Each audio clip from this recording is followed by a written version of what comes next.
thank you so much for being here. I know it's Friday, the last day. I hope so far you had a great event so far.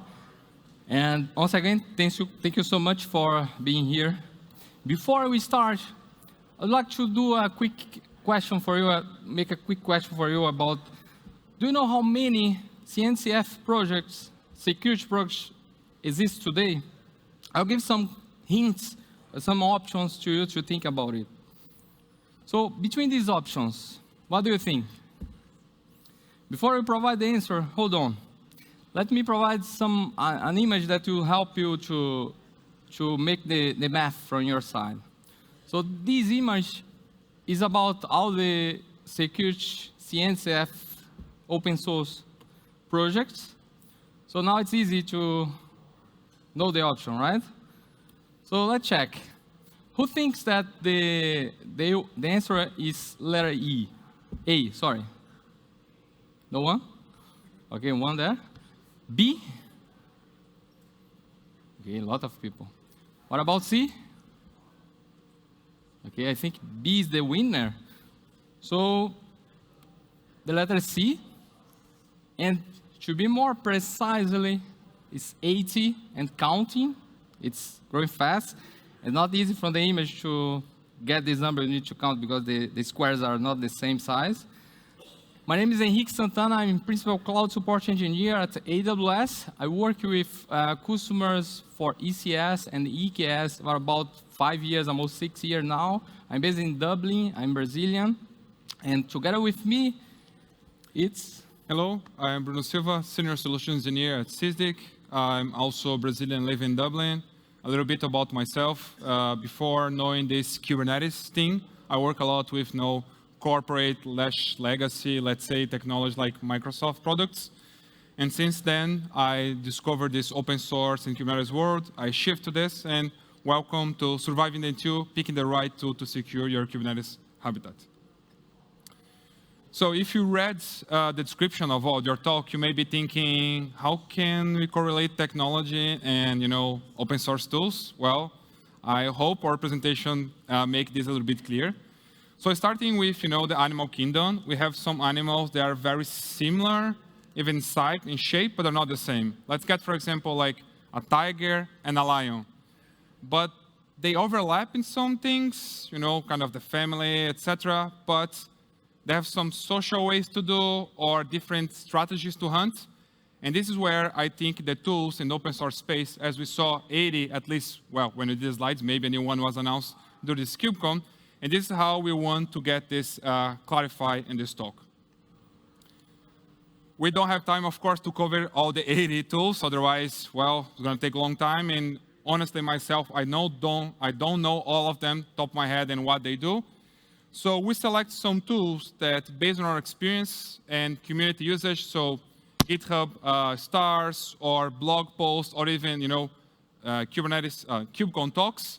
And based on those, we kind of like, okay, how can we structure this in a way that I can understand the flux or the flow where the security tools fits in the security space, as also the idea here is get a little bit of one-on-one idea of how the secure around Kubernetes can be used.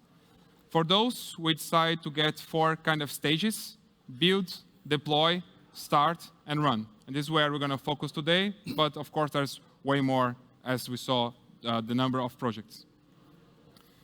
Starting in the build phase.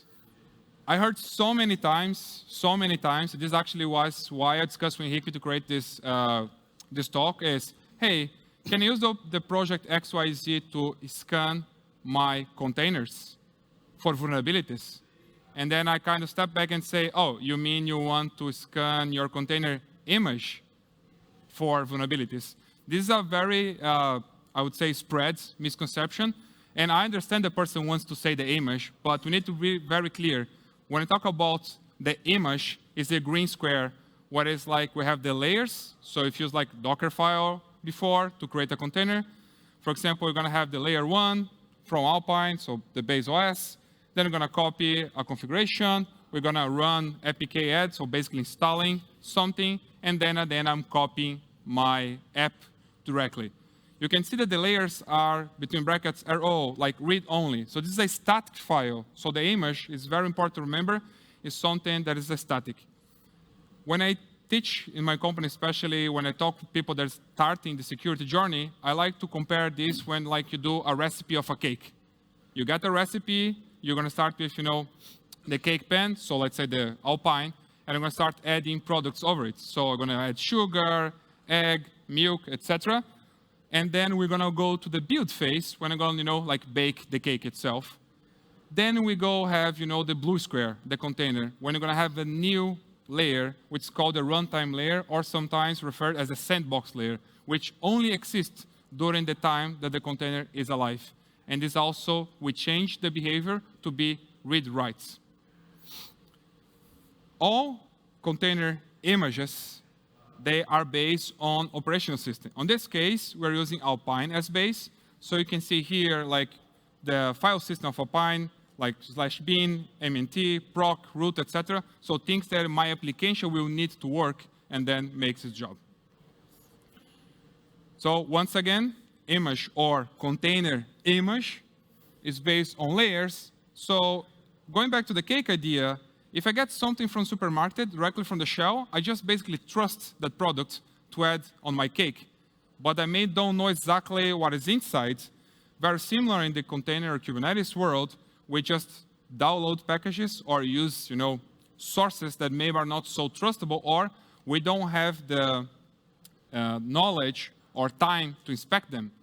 So what you can do in this case is thinking about scanning this image. So check what is inside. For this case, the tool that we select for doing is very well known in the community, is Trivy.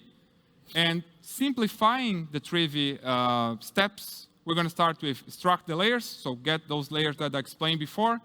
Then we're going to build the file system, so extract and go similar to the image that I showed before. Third part, identify OS and no-OS packages, so kind of distinguish between. And the check, we're going to get this value and cross-check with the vulnerability DB. On this case, what I'm saying is, hey, get specific product, or again, get something for the shelf. Let's look at the composition of it. Let's try to identify if the shelf life is okay, or in this case, the VDB will have the CVEs that matched with a specific package or library. When we run Trivy, this is how result looks like. We can see that the base image here, the Python 3.9, etc., it has 0 vulnerabilities, but some Python packages, they have vulnerability. So in total 3, and informs directly the package. This is one of the ways that if I have the image built, I can extract the data from it, once again, extract the layers, build, etc., and then from this I can get, what are the packages or the vulnerabilities being affected on specific. So this is one of the open source tools to use in the build stage. And well, which animal can we correlate with this? Well, actually it was a lot of interactions between ourselves, and we come to the conclusion that maybe a raccoon is kind of the better fits it, especially because, a raccoon has something that it scavenges for looking, for food or something, and he knows how differentiate, like, hey, this is plastic, this is food, this is something I want. So he has the idea to, open the layer, so open our trash can to know what's inside and then get what he wants. Okay, moving on for a deploy phase where you are hitting the Kubernetes API to change something, like to create a pod or delete something or modify something. So for this, it follows a specific path. So it goes to the admission controller, which basically is a checkpoint that inspects all the requests and enforce the defined policy that you have. Like, for example, you can have a company policy that's saying that you cannot allow X, Y, and Z. So this admission controller is the gatekeeper that makes sure that this this is a checkpoint that you make sure that the rules are compliance with the company. So, and after that, with all the requirements enforced, the objects can now be stored into the etcd. So basically, this is the workflow for every Kubernetes API that every modify or update or delete Kubernetes API that you are making for the Kubernetes cluster. Talking now about the project that we select for this stage, we select the Kyverno, that it works as a admission controller for Kubernetes. It works with a YAML file, which is the same language that almost everyone that is using for creating the resource, like the pod definition, deployment definition. So you don't need to learn new things to use Kyverno, which is very good for that. There are some policy as code that you basically need to flip the language that you are using, and this is good for someone that is familiar with already the Kubernetes world, so it's very good for that. So there are two things that for the request the Kyverno will do. It can do more than that, but these two, validating and mutating, are the most common ones. So first, it will mutating. So basically, mutating is on-the-fly modification that for the request that is making, it will make the change on that object to move forward. So for example, let's say that you have a policy in your company that is make sure that you have memory limits for your pod definition, right? So this is an example that you can do. So let's say that the developer forget about that and try to deploy the pod without these memory limits. So the Kyverno mutating workflow will make sure that you assign a minimum amount of memory for that resource before move forward. So it will not block the modification, it will just change it and move forward. The next stage is the validating. So the validating is now, okay, if you are not compliant, you will not be allowed to move forward and save in the etcd.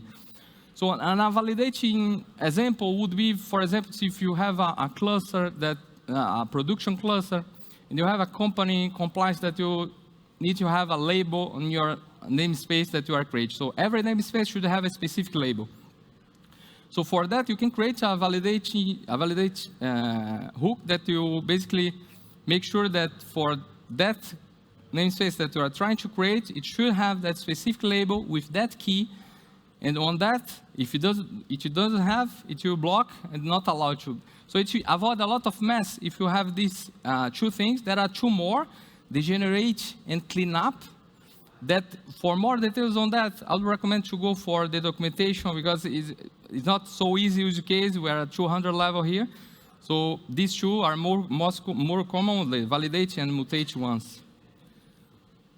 For the analogy that we're thinking Kyverno is like a forest guard that you, for example, if you are going inside a forest at night and you forget your lantern, the forest will make sure that you bring the lantern so it can provide the lantern. It's the mutation one that I just speak about, so it can provide the lantern for you to go inside of the forest.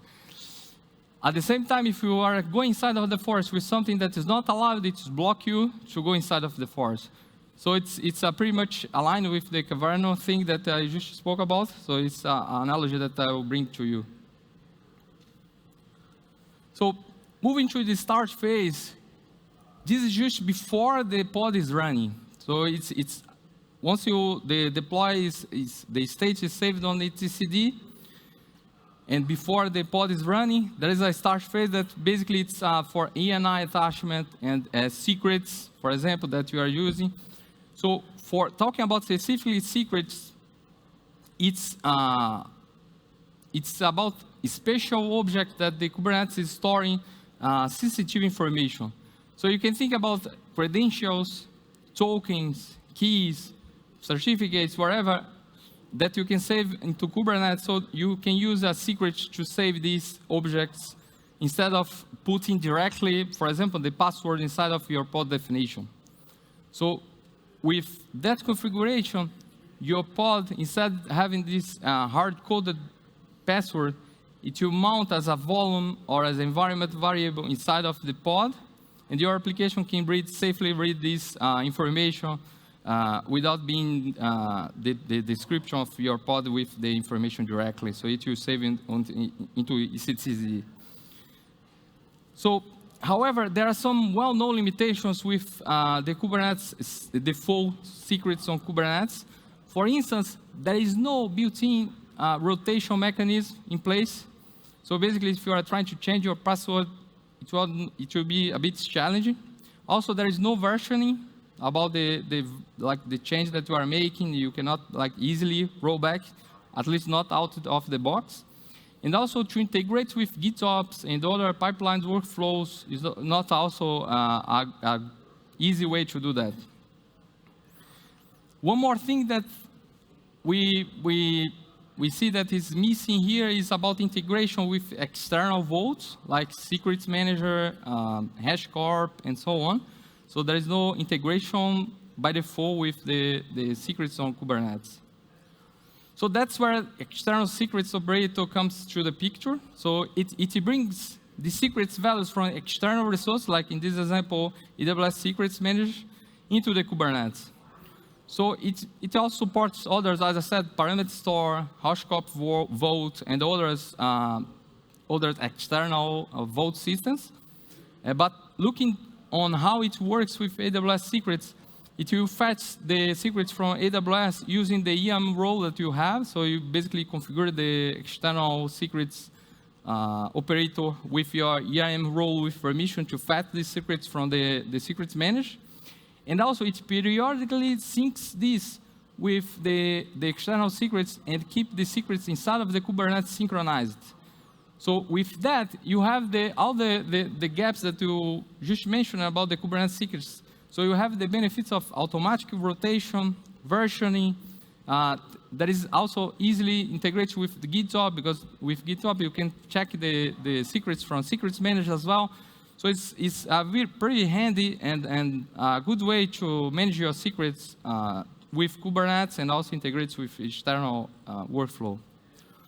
So thinking again about the analogy here, you can think about these external secrets as a squirrel that gather the resource from outside world and bring it for its home to consume when they need.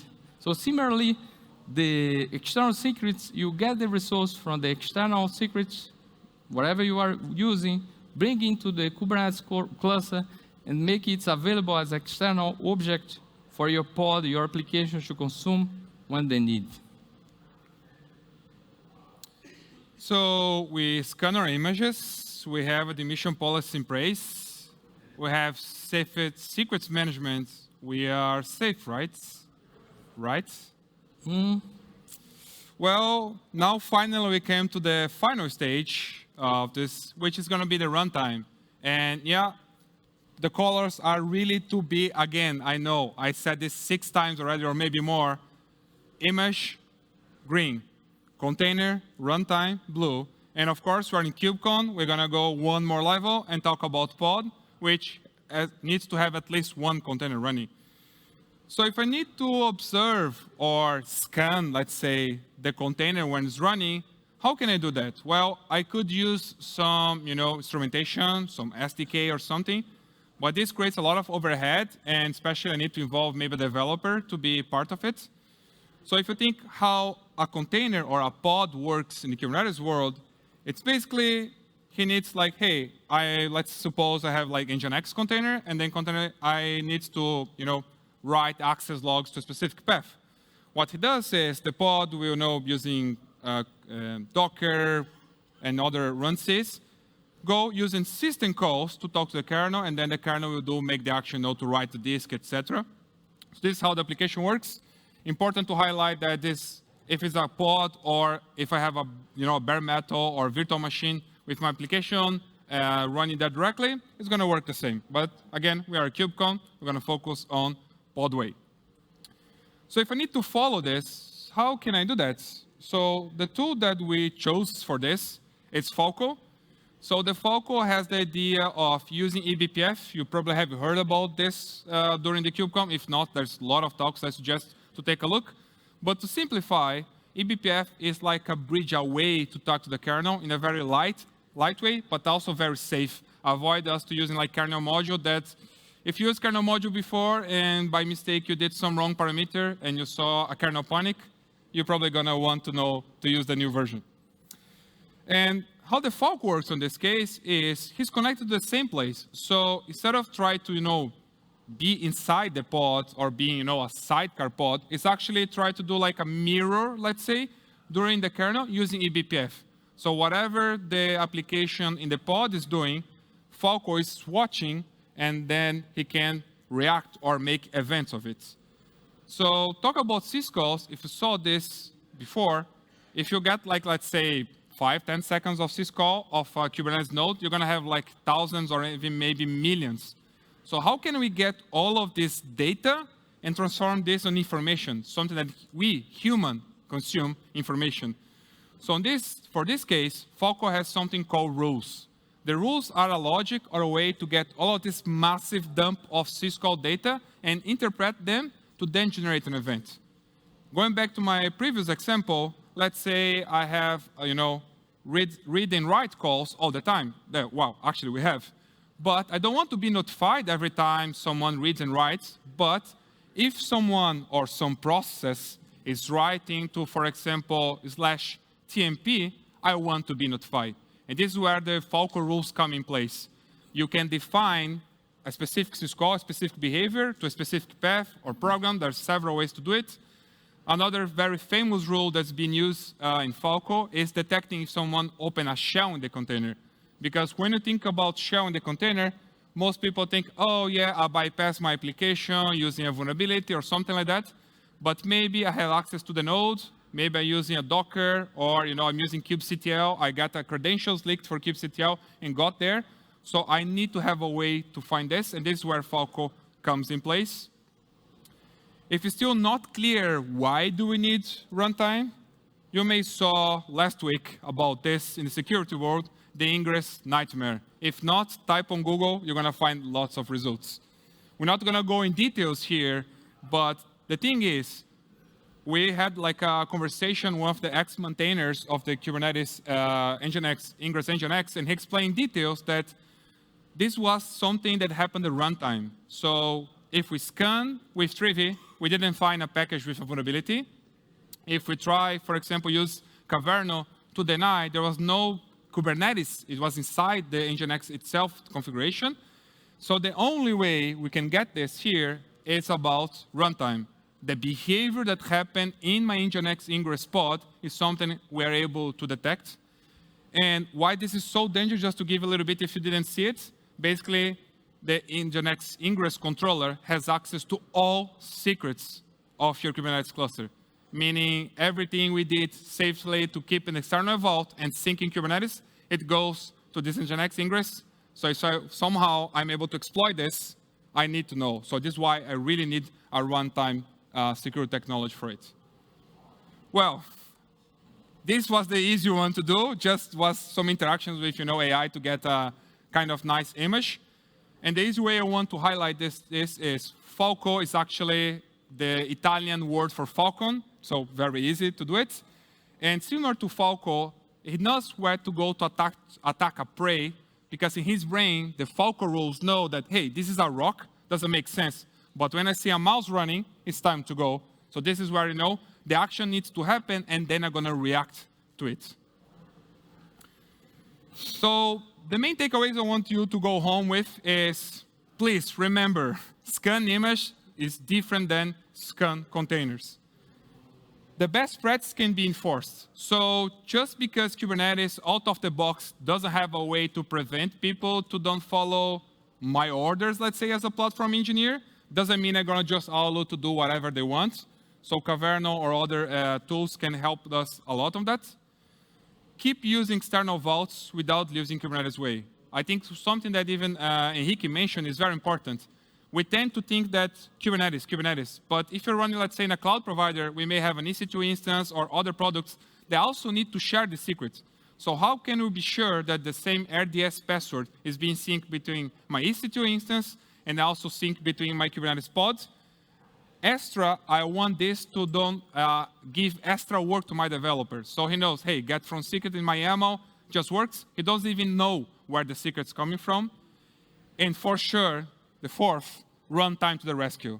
If the previous barrier, the previous projects were fail, or maybe fail is not the correct word, they were not designed to. So if you go back again to the animal kingdom comparison, there's different types of hunting, different skills, and they are designed for specific animal to survive and then evolve. And then we know new tools will also show up to cover other use case. Something really, really important that's not written takeaway is when we were writing this talk or discuss about the talk, it's very hard to find one-on-one content for security. I work with security for some years now, so of course for me it's like what's easy. But if you go to documentation of some of these projects, the documentation is awesome. A lot of flags, how to do this, how to parse that, but okay, I'm a very beginner. How do I start with this? What this is doing for me? What stage should I use this? And this is where, create the idea for we being here. We have some resource learning. Don't worry, you don't need to try to click the hyperlink, sit from your place. We're going to share this in the official CNCF place. Now, one small ask. I know you have a smartphone in your pockets. I'm sure you have it. So this is the QR code for doing feedback. I'm going to keep this for like 3-4 seconds if you want. This is very important, especially also to provide feedback to CNCF, etc. I say, hey, you, please do it. And if you want to connect with us, there's a social network called LinkedIn you may have heard about. So once again, trust us, the QR code is safe. Don't need to worry. You should just scan and good to go. Thank you so much. If you have any questions, please let us know. Thank you. Thank you.